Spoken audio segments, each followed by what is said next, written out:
Hello and welcome to SPMIS Academy. Today we'll analyze important newspaper articles of 25th November 2022.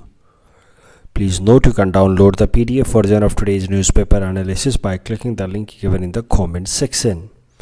This is the list of the topics that we will be covering from today's newspaper. And the first article is about National Suicide Prevention Strategy. And this topic is important from our syllabus GS paper 2 governance point of view, especially from health segment. तो देखिए हाल फिलहाल में ministry of health and family welfare ने announce किया है national suicide prevention strategy, क्योंकि हमारे देश के अंदर सुसाइड के इंसिडेंसेस या केसेस बढ़ते जा रहे हैं लगातार. So you see in the year 2021 1,64,033 cases of suicides were reported. और अगर आप ये ग्राफ देखो तो हर साल ये बढ़ता ही जा रहा है. सो इनफैक्ट जितने सुसाइड्स हो रहे हैं इंडिया में, उस कारण से इंडिया को कई बार सुसाइड कैपिटल ऑफ वर्ल्ड भी कहा जाने लगा है. हमारा जो ग्लोबल हैप्पीनेस इंडेक्स में हमारी रैंकिंग है वो ख़राब हो रही है because of high suicide rates. तो इन सुसाइड रेट्स को कर्ब करने के लिए भारत सरकार लेकर के आई है national suicide prevention strategy which is first of its kind. इसमें क्या टारगेट है कि आने वाले साल 2030 तक सुसाइड से होने वाली जो मॉर्टेलिटी है उसमें 10% की कमी लाई जाए. तो लगभग 1,60,000 को जो भी हमारे रेट्स हैं सुसाइड के, उसको लगभग 10% कम किया जाए. तो बहुत ज़्यादा एम्बिशियस टारगेट नहीं है, लेकिन कुछ इफ़ेक्टिव मेजर्स लेकर के सुसाइड रेट्स को धीरे धीरे कम करने का गोल है. अगर बात की जाए सुसाइड फिगर्स की, तो more than 1 lakh lives have been lost because of suicides almost every year for last 10 years आप देख सकते हैं. और सबसे ज़्यादा जो डेथ्स हो रही हैं सुसाइड के कारण, that is in the age group of 15 to 29. तो और सुसाइड रेट्स अगर बात की जाए तो it has been increasing over a period of time. So it was 10.2 per 1 lakh population and then it increased up to 11.3 per 1 lakh population in the year 2022. अगर बात की जाए कि टोटल अलग अलग तरह के जो कैटेगरी के लोग जो सुसाइड कर रहे हैं प्रोफेशन वाइज, तो सबसे ज़्यादा अगर प्रोफेशन वाइज सुसाइड के केसेस आकर के सामने आ रहे हैं तो वह हैं डेली वेज वर्कर्स के. जितने भी सुसाइड्स होते हैं उसमें से more than 25% suicides are happening amongst the daily wage workers. जैसे 1,64,000 में से about 42,000 suicides were reported from the daily wage workers. तो इसको रोकने के लिए फिर हमारे भारत सरकार लेकर के आई है नेशनल सुसाइड प्रिवेंशन स्ट्रैटेजी. मुझे लगता नहीं है कि आपसे सीधा सीधा नेशनल सुसाइड प्रिवेंशन स्ट्रैटेजी क्या है या इसके फीचर्स क्या है वो मेंस में पूछा जाएगा. लेकिन आपको अगर कभी मेंटल हेल्थ इश्यूज़ पे एस्से लिखना पड़ गया या गवर्नेंस पेपर में अभी कोई आंसर लिख रहे हो, तो कहीं पासिंग रेफरेंस में आप लिख सकते हैं कि recently government of India brought national suicide prevention strategy in order to curb down the suicide rates which are rising in India and the target is to bring down suicide rates by 10% by the year 2030. तो national suicide prevention strategy में क्या क्या बातें की गई हैं वो ज़रा देखते हैं. The strategy seeks to establish effective surveillance mechanism for next 3 years. तो ध्यान देना है आसपास में कोई भी सरकार के ऐसे सर्विलेंस मैकेनिज्म होंगे कि कोई भी अगर साइकोलॉजिकली डिस्टर्ब्ड इंसान दिख रहा है तो उसको फिर स्पॉट करके और उसका मेंटल ट्रीटमेंट या मेंटल सपोर्ट देने की कोशिश करनी है. हर एक डिस्ट्रिक्ट के अंदर डिस्ट्रिक्ट मेंटल हेल्थ प्रोग्राम चलाया जाएगा, एवरी डिस्ट्रिक्ट. और डिस्ट्रिक्ट मेंटल हेल्थ प्रोग्राम के अंतर्गत हर एक डिस्ट्रिक्ट में जो गवर्नमेंट हॉस्पिटल है वहाँ पे साइकेट्रिक आउट पेशेंट डिपार्टमेंट बनाया जाएगा. देखिए सबसे बड़ा प्रॉब्लम सप्लाई का नहीं है इस मेंटल हेल्थ इशू में, प्रॉब्लम है डिमांड का. अगर सरकार ने साइकेट्रिक आउट पेशेंट डिपार्टमेंट्स बना भी दिए हर एक डिस्ट्रिक्ट में at the district hospitals under district mental health programme, yet people will not go to this psychiatric out patient department, क्योंकि स्टिग्मेटाइजेशन होता है of any individual who go to the psychiatric outpatient department. Mainly suicide is what? It is the extreme level of emotions because of some sort of low feeling. तो वो जो extreme emotion होता है उसको अगर उस वक्त कर्ब कर लिया गया और वो लो फीलिंग से कैसे भी इंसान को बचा लिया गया, तो फिर सुसाइडल टेंडेंसी कम हो सकती है। इसके लिए साइकाट्रिक हेल्प की ज़रूरत होती है। But since psychiatric help in our country is considered as a taboo और स्टिग्मेटाइज्ड, और स्टिग्मेटाइजेशन से का प्रॉब्लम होता है उसमें कि जो भी आदमी साइकाट्रिस्ट का हेल्प ले रहा है वो एक तरह का पागल है। इस कारण से people generally don't want to take the psychiatric help. So that is why psychiatric help को लेकर के सप्लाई साइड की प्रॉब्लम होगी, लेकिन उससे ज़्यादा बड़ा प्रॉब्लम है डिमांड साइड का। People are not willing to go to the psychiatrist. और it also aims to integrate mental well being curriculum into education institutions in next 8 year. तो हर तरह के एजुकेशन इंस्टीट्यूशन में, चाहे स्कूल हो या कॉलेजेज हो, वहाँ पे मेंटल वेल बींग के करिकुलम भी स्टार्ट किए जाएंगे in order to curb down the suicide rates. And it also envisages developing guidelines for responsible media reporting of suicides. तो सुसाइड्स को जिस तरीके से रिपोर्ट किया जाता है मीडिया द्वारा, जैसे बुराड़ी केस वगैरह में, उसको और रिस्पॉन्सिबल बनाने के लिए फोकस किया जाएगा under this national suicide prevention strategy. और जो भी सुसाइड के तरीके हैं, जैसे रोप्स या जो पिल्स हैं, इनकी एक्सेसिबिलिटी को कर्ब की जाएगी under national suicide prevention strategy. और क्या क्या अभी तक स्टेप्स लिए जा चुके हैं सुसाइड्स को कर्ब करने के लिए, तो भारत सरकार लेकर के आई थी 2017 में मेंटल हेल्थ केयर एक्ट, जिसके अंतर्गत मेन फोकस था कि मेंटल इलनेस को कर्ब किया जाए और मेंटल इलनेस से रिलेटेड जो फैसिलिटी है वो लोगों को प्रोवाइड कराई जाए, ताकि ये डिप्रेशन के प्रॉब्लम्स कम हों और सुसाइड के रेट्स कम हों। Manodarpan initiative as initiative of ministry of education under Atmanirbhar Bharat अभियान, which aimed at providing psychosocial support to students for their mental health well-being during COVID-19। तो COVID-19 का टाइम था जब मेंटल इश्यूज ज़्यादा निकल करके आ रहे थे, तो उस टाइम में मिनिस्ट्री ऑफ एजुकेशन लेकर के आई थी मनोदर्पण इनिशिएटिव, ताकि स्टूडेंट्स को मेंटल सपोर्ट दिया जा सके। Kiran initiative has been brought by ministry of social justice and empowerment, which is a basically 24/7 toll free helpline to help people who are facing the problem of anxiety, stress and depression। अगर suicide rates की बात की जाए तो सबसे ज़्यादा suicides are reported from the state of Maharashtra. Causes of suicides की देखी जाए बात, तो सबसे ज़्यादा कॉज और सबसे बड़ा कारण होता है family problems and then illness and then alcoholic addiction. The next article is about India-Australia Free Trade Agreement, and this topic is important from our syllabus GS Paper 3 Indian Economy point of view। So देखिए, हाल फिलहाल में India और Australia ने एक interim यानी कि तत्कालीन एक फ्री ट्रेड एग्रीमेंट साइन किया है, और बाद में जब ब्रॉडर नॉर्म्स पे और चर्चा होगी then that free trade agreement will be finalise. लेकिन अभी के लिए एक interim free trade deal sign किया गया है इंडिया और ऑस्ट्रेलिया के बीच में, जिसका नाम है economic cooperation and trade agreement ECTA। इस इकोनॉमिक कोऑपरेशन और ट्रेड एग्रीमेंट के क्या इंपॉर्टेंट फीचर्स हैं वो ज़रा देखते हैं। 90% of the Australian goods that are coming to India, उसमें टैरिफ रेट्स घटाए जाएंगे। तो ऑस्ट्रेलिया से आने वाली चीज़ें जैसे कि मीट, वुल, cotton, sea food, nuts, avocados, ये लगभग 90% तक जो भी इंपोर्ट्स ऑस्ट्रेलिया से आते हैं हमारे देश में, उस पर टैरिफ रेट्स को ख़त्म कर दिया जाएगा। It will be completely removed. जबकि इंडिया से जो एक्सपोर्ट्स जाते हैं ऑस्ट्रेलिया को, उस पर टैरिफ रेट्स को घटा दिया जाएगा ऑन अबाउट 96.4% ऑफ प्रोडक्ट्स। तो पहले कई सारे जो प्रोडक्ट्स इंडिया से ऑस्ट्रेलिया में बेचे जाते थे, उस पर 4 से 5% की कस्टम ड्यूटी लगाता था Australia. But as per this new ECTA, now about 96.4% of the products being exported from India to Australia will be exempted from customs duty. कौन कौन से सेक्टर को सबसे ज़्यादा फायदा होगा, तो IT sector from both countries will be benefited. उसके अलावा Indian chef and yoga instructors को ईजिली वीज़ा दिया जाएगा under this new ECTA। Work opportunities for Indian students pursuing education in Australia will B ensured. Cheaper raw material from Australia, तो Australia से raw material जो है cheaply available होगा India में, जिससे इंडिया के अंदर जो प्रोडक्ट मैन्युफैक्चरिंग है वो सस्ती होगी, और फिर it will help us in making our product more competitive across the world. उसके अलावा वो सारे मेडिसिन्स जो US या UK में अप्रूव्ड हैं, इंडियन मेडिसिन जो US या UK के मार्केट में अप्रूव्ड हैं, उनको ऑटोमेटिक अप्रूवल मिलेगा ऑस्ट्रेलिया में, जिससे इंडिया की फार्मा मैन्युफैक्चरिंग कंपनियों को बेहतर एक्सेसिबिलिटी मिल पाएगी ऑस्ट्रेलियन मार्केट में। इंडिया और ऑस्ट्रेलिया की अगर ट्रेड की बात की जाए तो Australia is India 17th largest trading partner. लेकिन इंडिया का ओवरऑल ट्रेड डेफिसिट है ऑस्ट्रेलिया के साथ, मतलब हम जितना सामान बेचते हैं ऑस्ट्रेलिया को, उससे कहीं ज़्यादा सामान ऑस्ट्रेलिया हमारे देश में बेचता है। फॉर एग्जांपल, अगर हम ऑस्ट्रेलिया को लगभग $8.3 बिलियन का एक्सपोर्ट करते हैं, तो ऑस्ट्रेलिया से लगभग हम लोग $16.8 बिलियन का हम लोग इंपोर्ट करते हैं।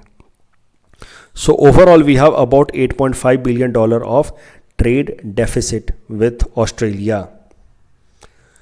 The next article is about red crowned roofed turtle, जिसको बटागुर कछुआ भी कहते हैं। इससे रिलेटेड कुछ इंपॉर्टेंट डेवलपमेंट्स हैं। This topic is important from our syllabus GS paper 3 environment point of view. तो देखिए, साइट्स यानी कि convention on international trade in endangered species of flora and fauna, इसकी कॉन्फ्रेंस ऑफ पार्टी नंबर 19 चल रही है इन Panama city. Sites क्या होता है, क्या क्या उसमें अपेंडिक्स होते हैं, अपेंडिक्स 1, 2, 3, इनका क्या मतलब होता है, ये सब कुछ मैंने डिटेल में कवर कर रखा है in my newspaper analysis of 13 अक्टूबर 2022। उसका जो सेकंड टॉपिक है उसको जाकर के आप देखिए, आपको साइट्स के बारे में सब कुछ पता चल जाएगा। आपको यूट्यूब पे SPMIS अकेडमी सर्च करना है और 13 अक्टूबर 2022 का न्यूज़पेपर एनालिसिस देखिए, सेकंड टॉपिक का साइट्स के बारे में आपको पता चल जाएगा। वहाँ पे मैंने डिटेल में बताया है, इसलिए साइट्स क्या है, कैसे काम करता है, वो यहाँ नहीं बताऊँगा। उससे रिलेटेड जो करंट डेवलपमेंट्स हैं वो बताऊँगा। तो हाल फिलहाल में साइट्स की कॉन्फ्रेंस ऑफ पार्टी नंबर 19 चल रही है एट पनामा, और यहाँ पे इंडिया ने पार्टिसिपेट करते हुए 2 इम्पॉर्टेंट प्रपोजल्स दिए हैं। सबसे पहले इंडिया ने प्रपोजल दिया, इनफैक्ट दोनों ही प्रपोजल एक जैसा ही है, 2 अलग अलग तरह के टर्टल्स हैं। टर्टल जैसे पहला टर्टल है लीथ सॉफ्ट सेल टर्टल, और दूसरा है फ्रेश वाटर टर्टल, जिसको हम लोग बटागुर कछुआ भी कहते हैं, red crowned roof turtle Batagur कछुआ। इन दोनों को ही इंडिया ने रेकमेंड किया है कि साइट्स के अपेंडिक्स 2 से मूव करके अपेंडिक्स 1 में डाल दिया जाए। देखिए, साइट्स जो कन्वेंशन है उसमें स्पीसीज को अपेंडिक्स 1, 2, 3 में कैटेगराइज किया गया है। उनका जो भी स्पीसीज का अपेंडिक्स 1 में डाले गए हैं, जो भी स्पीसीज अपेंडिक्स 1 में डाले गए हैं, उनको हाईएस्ट लेवल का प्रोटेक्शन होता है फ्रॉम इंटरनेशनल ट्रेड। तो इन स्पीसीज़ या उनके बॉडी पार्ट्स का इंटरनेशनल ट्रेड पे मैक्सिमम रिस्ट्रिक्शन होता है, उससे कम रिस्ट्रिक्शन होता है अपेंडिक्स 2 में, और लीस्ट रिस्ट्रिक्शन होता है अपेंडिक्स 3 में। तो इंडिया ने प्रपोज किया कि ये जो दोनों तरह के टर्टल्स हैं, इनको अपेंडिक्स 2 से अपेंडिक्स 1 में शिफ्ट कर दिया जाए, यानी कि हाइयर लेवल ऑफ प्रोटेक्शन दिया जाए in terms of international trade. तो अब ये न्यूज़ में आ गए हैं ये दोनों टर्टल्स, तो इस कारण से इनका प्रीलिम्स में पूछे जाने का चांस बढ़ जाता है। इनसे रिलेटेड कुछ इंपॉर्टेंट पॉइंट्स इनका एग्जाम में पूछे जाने का चांस बढ़ जाता है। तो इसलिए इन दोनों टर्टल के बारे में कुछ इंपॉर्टेंट फीचर्स हम लोग देख लेते हैं। लीथ सॉफ्ट सेल्ड टर्टल, ये जो टर्टल है it is endemic to peninsular India. तो ज़्यादातर जो साउथ इंडियन स्टेट्स हैं वहाँ के रिवर्स में ये पाया जाता है, लीथ सॉफ्ट सेल्ड टर्टल। IUCN के अंदर इसकी कैटेगराइजेशन की बात की जाए तो it is categorised as critically endangered, जबकि वाइल्ड लाइफ प्रोटेक्शन एक्ट में इसको शेड्यूल 4 का प्रोटेक्शन मिला है, which is not the highest one. Highest protection तो शेड्यूल 1 होता है। इस लीथ सॉफ्ट सेल्ड टर्टल की पॉपुलेशन पिछले 30 सालों में 90% तक कम हो गई है, क्योंकि इसकी इलीगल तरीके से हंटिंग की जाती है for the purpose of meat and trade in international market. फिर दूसरा टर्टल जिसको इंडिया ने प्रपोज किया है कि अपेंडिक्स 1 से अपग्रेड कर देना चाहिए अपेंडिक्स 2 से अपग्रेड कर देना चाहिए अपेंडिक्स 1 में, वो है रेड क्राउन्ड रूफ टर्टल, जिसको हिंदी में कहते हैं बटागुर कछुआ। It is also a fresh water turtle. और पहले तो ये ब्रह्मपुत्रा और गंगा नदी दोनों में ही मिलता था, लेकिन आज के टाइम में इसकी स्पीसीज जो है वो बस एक ही जगह पाई जाती है, वो है चंबल रिवर घड़ियाल सेंचुरी। तो चंबल रिवर के ऊपर जो घड़ियाल सेंचुरी है वहीं पे बस ये पाया जाता है रेड क्राउन्ड रूफ टर्टल या बटागुर कछुआ। इसकी एक खासियत ये होती है जो कि काफ़ी रेयर फीचर है, इसलिए मुझे लगता है प्रीलिम्स में पूछा जा सकता है कि इसका जो मेल स्पीसीज होता है, इस स्पीसीज का जो मेल काउंटर पार्ट होता है उसकी हाइट फीमेल काउंटर पार्ट की तुलना में लगभग आधी होती है। तो comparison to the female counterpart the males are shorter and reach only half their length. इसकी भी कंजर्वेशन स्टेटस की बात की जाए तो IUCN में क्रिटिकली इंडेंजर्ड है। वाइल्ड लाइफ प्रोटेक्शन एक्ट में इसको हाईएस्ट लेवल ऑफ प्रोटेक्शन मिला हुआ है शेड्यूल 1 का। साइट्स में अभी ये अपेंडिक्स 2 में है, इंडिया ने प्रपोज किया इसको अपेंडिक्स 2 से अपग्रेड करके अपेंडिक्स 1 में डाल दिया जाए। इस टॉपिक के बेसिस पे प्रीलिम्स प्रैक्टिस क्वेश्चन हमने आपको दे रखा है। Please attempt this question and you can submit the answer in the comment section. The next article is about Lachit Diwas and this topic is important for our syllabus GS paper 5 Assam issues point of view. आप सबको पता है कि कल का दिन यानी कि 24 नवंबर लाचित दिवस की तरह हमारे स्टेट में मनाया गया। It was 400th anniversary of Mahavir Lachit Borphukan. तो लाचित बोरफुकान जी का कॉन्ट्रीब्यूशन आप यहाँ देख सकते हैं कि अहोम डायनेस्टी ने लगभग 600 सालों तक रूल किया असम में विदाउट गेटिंग डिफीटेड, और उसमें एक मेन कॉन्ट्रीब्यूशन रहा है लाचित बोरफुकान जी का when he stopped expansionist Mughals in the iconic battle of Saraighat. तो ये जो आर्टिकल आया था लाचित बोरफुकान जी के ऊपर, उसमें कई सारे इंपॉर्टेंट इन्फॉर्मेशंस दिए गए हैं जिसको मैंने कवर किया है। तो ये छोटी छोटी जो फैक्चुअल चीज़ें हैं, देखिए वैसे तो Assam history is not my area of expertise, but मुझे जितना इन्फॉर्मेशन मिला है मैंने सबको एक जगह कलेक्ट करके देने की कोशिश की है ताकि प्रीलिम्स में आपको हेल्प मिल जाए। तो मैंने पहले बताया 24 November is celebrated as Lachit Diwas, और इस साल तो काफ़ी स्पेशल था because it was 400th anniversary of Lachit Borphukan. तो अगर बैकग्राउंड देखा जाए तो Lachit Borphukan was youngest son of Sukuti who was popularly known as Momai Tamuli Borbarua, born on 24th November 1622 in Sarado, and he belonged to the indigenous Thai Ahom faith, educated in humanities, military tactics and holy scriptures.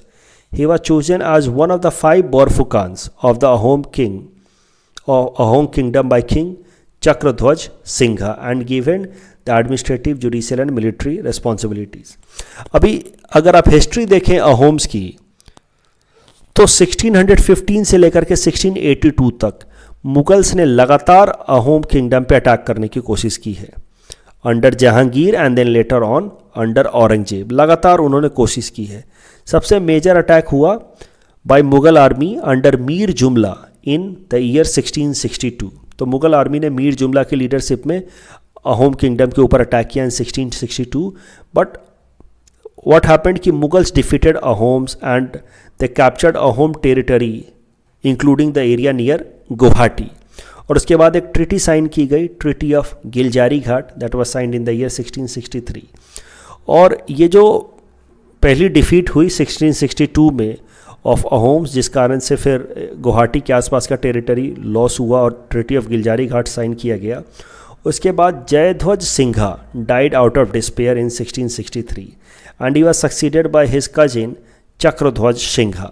और चक्रध्वज सिंघा जी ने लाचित बोरफुकान को appoint किया for leading an expedition against Mughals. और फिर अगस्त 1667 में लाचित बोरफुकान ने capture कर लिया गुवाहाटी और आसपास का एरिया जो हमने लूज कर दिया था या अहोम्स ने लूज कर दिया था इन 1662 अंडर मीर जुमला इन्वेजन। तो समझिए 1662 में गुवाहाटी और आसपास के एरिया छीना गया हमसे, और फिर 1667 में हमने वापस छीन लिया, लाचित बोरफुकान जी के लीडरशिप में वो वापस छीन लिया। तो फिर औरंगजेब ने राजा राम सिंह को अपॉइंट किया टू रिकैप्चर गुवाहाटी। और फिर 1667 में when Raja Ram Singh was appointed to recapture Guwahati, then next set of battles were fought. तो 2 इंपॉर्टेंट बैटल्स हुए, battle of Alaboi and then battle of Saraighat. तो बैटल ऑफ एलाबॉय में Ram Singha who you see was appointed by Aurangzeb to recapture Guwahati, he challenge Chakradhwaj Singha to a single combat and undertook in the case of defeat. और उन्होंने कहा कि अगर वो हार जाएगा तो वापस अपनी आर्मी को लेकर के बंगाल चला जाएगा। बट आसाम के जो किंग थे, अहोम किंग थे जो Chakradhwaj Singha, he in turn did not go for this single combat and he ordered his commanders to attack Mughal army immediately. But Mughals had concentrated their army near Alaboy Beal, जो water body है, and then there was a vast plain in front of the Mughal camp. In the battle of Alaboy 10,000 Assamese soldiers lost their life. तो basically मुद्दा ये है 1662 में मीर जुमला ने गुवाहाटी हमसे कैप्चर किया, 1667 में हमने वापस उनसे लिया, राम सिंघा ने वापस से अटैक किया अहोम्स के ऊपर। और जो मेजर बैटल लड़ा किया वो था बैटल ऑफ एलाबॉय, जिसमें 10,000 से भी ज़्यादा सोल्जर्स अहोम किंगडम के सैक्रिफाइस हो गए, which was a major debacle for Ahom kingdom. And because of that Chakradhwaj Singha died in 1669 and then he was succeeded by his brother Uday Aditya Singha. So he was the one who, after ascension or assumption of power, took Hindu name Uday Aditya Singha. तो इस तरीके से Uday Aditya Singha came to power. लेकिन 1669 में अपनी हार का बदला, बैटल ऑफ एलाबॉय में हार का बदला फिर लिया गया बैटल ऑफ सरायघाट में. Ahom army that was demoralized after battle of Alaboy, and Lachit Borphukan was seriously ill and he was sick bed, and for a long period of time he was not even present in the battlefield, and Ahom started to retreat. लेकिन crucial moment में फिर लचित बोरफुकान जी ने अपनी body के illness को भी neglect करते हुए he rose and he led Mughal army, and he basically led 6 naval fleet against the Mughal army. And then Ahom kingdom launched an unprecedented attack. और जो लचित बोरफुकान जी अपने इलनेस के बाद भी राइज किए और उन्होंने मुगल के खिलाफ अहोम्स को जो लीड करने का जो फैसला लिया, दैट इंस्पायर्ड और motivated a lot of Ahom soldiers.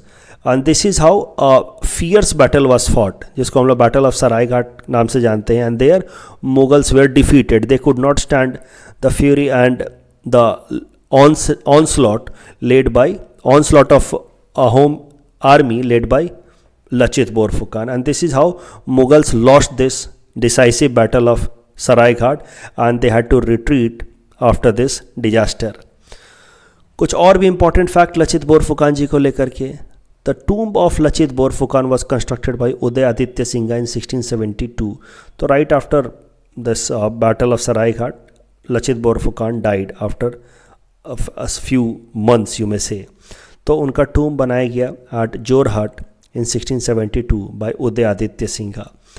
Lachit Borphukan gold medal is given to the best cadet of NDA, National Defence Academy. Every year since 1992, Lachit Borphukan gold medal is awarded, as I said, to the best cadet passing out of National Defence Academy. उसके अलावा Mahavir Lachit award is given by Tai Ahom युवा परिषद in Assam to notable personalities. इस topic के basis पे ये prelims practice question हमने आपको दे रखा है. Please attempt this question and you can submit the answer in the comment section. कल जो हमने आपको प्रैक्टिस क्वेश्चन दिया था उसका आंसर देख लेते हैं. 10 degree channel is between Andaman and Nicobar and loan becomes NPA after 90 days of overdue period. That's all from our side for today. Thanks for watching.